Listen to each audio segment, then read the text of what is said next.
स्मरामि। श्रीरामचन्द्र चरणौ वचसा गृह्णामि। श्रीरामचन्द्र चरणौ शिरसा नमामि। श्रीरामचन्द्र चरणौ शरणं प्रपद्ये।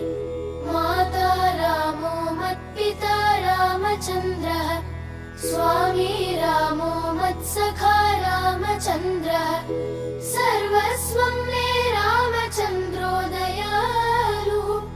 नान्यं जाने नैव जाने न जाने। दक्षिणे लक्ष्मणो यस्य, वामे च जनकात्मजा, पुरतो मारुतिर्यस्य, तं वन्दे रघुनन्दनम्। लोकाभिरामं रणरङ्गधीरं, राजीवनेत्रं रघुवंशनाथं, कारुण्यरूपं करुणाकरन्तं, श्रीरामचन्द्रं शरणं प्रपद्ये। मनोजवं मारुततुल्यवेगं, जितेन्द्रियं बुद्धिमतां